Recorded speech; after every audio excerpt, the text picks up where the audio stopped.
এরকম policy decision যদি আমরা কোর্ট থেকে পাই, সভরেন হোক আর না হোক, আমাদের পার্লামেন্টের কাজটা কি? পার্লামেন্টের কাজটা কি? পার্লামেন্টের কাজটা কি? This is policy decision. This is policy decision. না, পলিসি 104 এ যে সিদ্ধান্ত নিতে পারে, জাস্টিস দিতে বলছে, পলিসি বানায় দিতে বলছে। হ্যাঁ, কমপ্লিট জাস্টিস। এবং সেখানে 104 এর ব্যাপারে আমাদের পৃথিবীর অন্যতম শ্রেষ্ঠ সংবিধান বিশেষজ্ঞ কমপক্ষে 10টা রায় আছে। জাস্টিস চৌধুরী, আপনি খুব ভালো করে জানেন 104 কমপ্লিট জাস্টিস সম্পর্কে আমাদের এপিলেট ডিভিশনে 10টা রায় আছে। আপনারা থাকতে পারেন, আপনারা থাকতে পারেন। আপনি কোথাও বলেছেন যে পলিসি বানায় দিবে? 104 রায় দিয়েছি। শোনো, আমি এই ব্যাপারে একটা কথা বলি। বাবা সাহেব আম্বেদকর বিশ্বের অন্যতম শ্রেষ্ঠ সংবিধান বিশেষজ্ঞ। উনি যখন ভারতীয় সংবিধানের জনক কিন্তু, এবং অনন্য সাধারণ একজন ব্যক্তিত্ব উনি বলেছিলেন যে এই ধরনের ক্ষমতা মানে সর্বোচ্চ আদালতে থাকা উচিত এমন পরিস্থিতি মোকাবেলা করার জন্য যখন এই ধরনের পরিস্থিতি উদ্ভব হয়। এবং এই পরিস্থিতি উদ্ভব হয়েছে বলেই 104 ইনভোক করতে হয়েছে আপিল বিভাগকে। আমি নিজেও করেছি। এবং এই ব্যাপারে কিন্তু অনেক রায় রয়েছে। 104 এ সুপ্রিম কোর্ট আইনের বাইরে আপনার শিখানো বিদ্যা দিয়ে একটু প্রশ্ন করি, কারণ অনেকদিনই তো আপনার আশেপাশে ছিলাম আমি। বাংলাদেশের আপিল আদালতগুলির অরিজিনাল জুরিসডিকশন নাই, তারা আপিল শোনে। হাইকোর্টও আপিলও, তারা আপিল করে। এখন আপিলের অরিজিনাল জুরিসডিকশন হলো হাইকোর্টের। হ্যাঁ, 102 আর তো নাই, রিট ছাড়া তো আর নাই তো না। 102 এ এটা আমার প্রশ্নটা হলো 104 এর ব্যবহারটা আপনি 104 এর ব্যবহার হচ্ছে আমি কমপ্লিট জাস্টিস করলাম কিনা সেটা নিশ্চিত করা।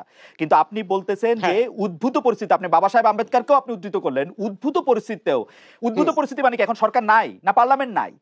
সরকার চাইলেই তো যেটা চেঞ্জ করতে পারে, সেখানে 104 প্রয়োগ করা লাগে। যেটা সরকার চাইলেও পারে না, সেখানে 104 লাগবে। এখানে তো তুমি ভুল, এটা সরকার চাইলে পারে না, এটা সরকার চাইলে পারতো না। এখানে তুমি ভুল করতেছো। এইখানে যেহেতু বিষয়টি সাবজুডিস ছিল, অ্যাপিলেট ডিভিশনে অধ্যাপক সাহেব বললেন যে সংলাপের কথা হচ্ছে, তারা বহুবার বলেছে কিন্তু যেখানে প্রশ্ন হচ্ছে সাবজুডিস মানে ওনাদের কাছে প্রশ্ন হাইকোর্টের রাইটই থাকবে কি থাকবে না, ওনারা বলবে থাকবে না। যেখানে 93 পাস করতে আসলো, যেখানে পুরো বিষয়টি অ্যাপিলেট ডিভিশনে পেন্ডিং, সেখানে সংলাপ করে অন্য কোনো সিদ্ধান্তে আসার কোনো ক্ষমতা নির্বাহী বিভাগের আদৌ ছিল না। নির্বাহী বিভাগ যদি সেটি চেষ্টাও করতো, তবু নির্বাহী বিভাগ জাস্টিস চৌধুরী অ্যাপিলেট ডিভিশনের কাছে কোশ্চেন, হাইকোর্টের দেওয়া রায় ঠিক কি ঠিক না? ওনারা বললেন এটা ঠিক না, কারণ এটা পলিসি ম্যাটার, হাইকোর্টের এটাতে বলার কিছু নেই।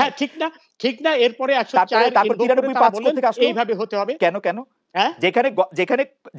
যেখানে সরকার আছে, পার্লামেন্ট আছে, সেখানে তারা করবে এটা, ওরা অর্ডার দিবে যে তোমরা এটা কইরা নাও পার্লামেন্টে। কেন এটা করলো জানেন? আমার সাজেশন হচ্ছে যে আদালতের উপর বন্দুক রাখা দরকার ছিল সরকারের, সেটি রাখা হয়েছে। না, তুমি এটা ভুল করতেছো। পুরো জিনিসটা ছিল তখন আপিল বিভাগের বিবেচনাধীন। সুতরাং আপিল বিভাগকে 104 এ কি করতে পারে না পারে সেটাও বিবেচনা করতে হয়েছে। এবং এটি আরেকটি উদাহরণ দেখাচ্ছি জাস্টিস চৌধুরী আমাকে। আমি খুঁজছিলাম 104 ইউজ করে বাংলাদেশে কোন অ্যাপিলেট ডিভিশনে জাজমেন্ট কি দিয়েছেন, আমি এটি খুঁজছিলাম কালকে, আমি কিছু দেখেছি। আপনি আমাকে একটু আলোকিত করেন তো, পলিসি ম্যাটারে বাংলাদেশের অ্যাপিলেট ডিভিশন 104 ব্যবহার করে আর এরকম কি নির্দেশনা দিয়েছে? আপনার তো অনেক কিছু মুখস্থ থাকে, আপনি একটু বলেন তো আমাকে। শোনো, এখন এগুলা দেখতে হলে তো আমার পুরো বই ঘাটাতে হবে। অনেক রায় দিয়েছে যেখানে আপনি নিজে যেটি 104 দিয়েছেন, সেটির মধ্যে লাইন আছে জাস্টিস চৌধুরী, আপনি নিজে যেটি 104 দিয়েছেন সেইখানেও কিন্তু আপনি পলিসি ফর্মুলেট করেন নাই। কমপ্লিট জাস্টিস করেছেন, কিন্তু আপনি গভর্নমেন্টের উপরেই ছেড়েছেন। না, পলিসি তুমি তো এটা ভুল করতেছো। এটা দিয়ে কোনো পলিসি করলাম জীবনে। 104 শোনো, 104 এর কথা হলো আইনের বাইরে যে আদেশ দিতে পারবে, এবং সেটি মহামান্য অ্যাপিলেট ডিভিশন করেছে। সেইখানে পলিসি ফর্মুলেট করার কিছু ব্যাপার নেই। এবং তারপরে আবার বলেছে যে পরবর্তীকালে সরকার এটি পরিবর্তন আনতে পারবে। আমার ইন্টারেস্টিং ব্যাপার আপনি দেখেন, এই কথা বলে যখন অ্যাপিলেট ডিভিশন হাইকোর্টের রায়টি বাতিল করলেন, সেই অ্যাপিলেট ডিভিশন আবার ঠিক করে দিলেন যে এটি 93%, 5%, 1%, এটিকে অ্যাপিলেট ডিভিশন পারে। অ্যাপিলেট ডিভিশন এটি করলেন, আমি পুরো প্রশ্নটা করি স্যার, অ্যাপিলেট ডিভিশন এটি করলেন 104 আর্টিকেল নিয়ে। কিন্তু আমার কথা হচ্ছে অ্যাপিলেট ডিভিশন যেটি পারেন না, এটি অ্যাপিলেট ডিভিশন নিজেই বুঝতে পেরেছেন, কারণ তখন আবার বলেছেন সরকার যা চায় তা আবার করতে পারবে।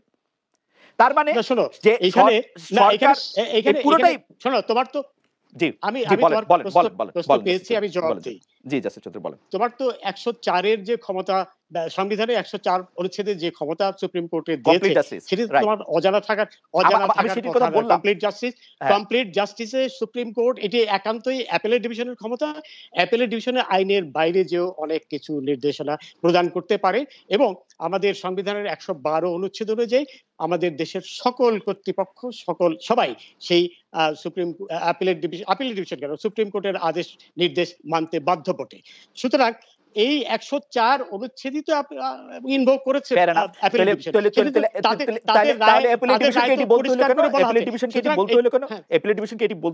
সরকারই ঠিক করবে কোন কোটা কত পার্সেন্ট থাকবে? না না সেটা এটা তুমি রাইটই পুরো পেয়েছো কিনা আমি জানি না। বলেছে যে ভবিষ্যতে এটি ভবিষ্যতে পরিবর্তন করতে পারবে সরকার। ভবিষ্যতে মানে একদিন পর তো ভবিষ্যৎ নাকি প্রজ্ঞাপনের আগে না পরে? পারবে, এটাই বলেছে যে এর পরবর্তীকালে সরকার এটি পরিবর্তন করতে পারবে। কিন্তু যে রায়টি যে আদেশ দিয়েছে ১০৪ অনুচ্ছেদে সেটি তো বাইন্ডিং অন এভরিবডি, প্রতিটি কর্তৃপক্ষ প্রধানমন্ত্রী থেকে শুরু করে প্রত্যেকেই মানতে বাধ্য। এবং আপনি সত্যি মনে করেন অ্যাপিলেট ডিভিশন বলে দিতে পারে কোটা 93%, 5%, 1%, 2%? অবশ্যই তোমার এটা জানা উচিত ছিল ১০৪ অবশ্যই বলতে পারে এবং সেটি কিন্তু আপিলেট ডিভিশন করেছে। বাংলাদেশে তো সুপ্রিম কোর্ট সভরেন না, সভরেন তো পার্লামেন্ট, ও পারে এটা বলতে। বাংলাদেশে পার্লামেন্ট সভরেন না, এটা তোমার জানা উচিত। তুমি তো বিলে তো থেকেছো। ব্রিটিশ সভরেনিটি অফ পার্লামেন্টের যে তত্ত্ব সেই অর্থে কিন্তু বাংলাদেশের পার্লামেন্ট যেখানে লিখিত সংবিধান আছে, সভরেন হলো সংবিধান একেবারে পরিষ্কার, তোমার বিভিন্ন রায়ে পরিষ্কার। এটা তুমি তো আইন ম্যাজিস্ট্রেটও ছিলে, তোমার এটি জানা উচিত। কিন্তু ঘটনা হচ্ছে যে এবং সেখানে সুপ্রিম কোর্ট বাংলাদেশে কোন কোর্ট পার্লামেন্ট থাকা অবস্থায় কথা বলতে পারে 93% কোটা করো, 5% কোটা করো, অবশ্যই বলতে পারে। ১০৪ এ নিশ্চয়ই বলতে পারে, এটা কমপ্লিট অবশ্যই বলতে পারে। এটা চ্যালেঞ্জ হলে এটা থাকবে, কমপ্লিট জাস্টিস। এটা চ্যালেঞ্জ হলে কোন একটা জায়গায় দিতে থাকবে। এটা চ্যালেঞ্জ আর কোথায় করবা তুমি? সুপ্রিম কোর্ট রায় দিয়েছে ১০৪ এ, অবশ্যই সুপ্রিম কোর্টের সেই ক্ষমতা দিয়েছে সংবিধান এবং সুপ্রিম কোর্ট হচ্ছে সংবিধানের অভিভাবক। তোমার এটা তো তুমি একটা ভুল কথা বললে যে সভরেন পার্লামেন্ট, বাংলাদেশের পার্লামেন্ট কিন্তু সভরেন না, British parliament sovereign because they don't have a written constitution. কিন্তু আমাদের দেশে এটা খালেদ, আমি তো তোমার থেকে তুমি তো আইনে একদম অনভিজ্ঞ, সেটা তো আমি বলবো না, কারণ আমাদের দেশে তুমি নিশ্চয়ই জানো এটা বারবার বলা হয়েছে আমাদের লিমিটেড পার্লামেন্ট, আমাদের পার্লামেন্টের সেই ক্ষমতা নেই যেটি ব্রিটিশ পার্লামেন্টে বা নিউজিল্যান্ড পার্লামেন্টে যেখানে অলিখিত সংবিধানের আছে সেই ব্যাপার। এবং এইখানে ১০৪ এ যে আদেশটি দিয়েছে এটি সম্পূর্ণ কি বলে বৈধ আদেশ এবং সেই আদেশ দেওয়ার সমস্ত ক্ষমতা আপিল বিভাগের ছিল। আমি বলবো দেখো, আমি বিলেতে পড়াশোনা করেছি, আমি বিলেতে চাকরি করেছি, বিলেতে আইনে অধ্যাপনা করেছি, আমি বিলেতে প্র্যাকটিস করেছি। আমি বলবো না, আমার সেই আমার অভিজ্ঞতার আলোকে বলবো যে রায়টি আপিল বিভাগে দিয়েছি এটি অনন্য সাধারণ রায়, একটি বিশ্বমানের রায়। এবং সেখানে আরেকটি কথা আমি শুধু ছোট করে জানাই,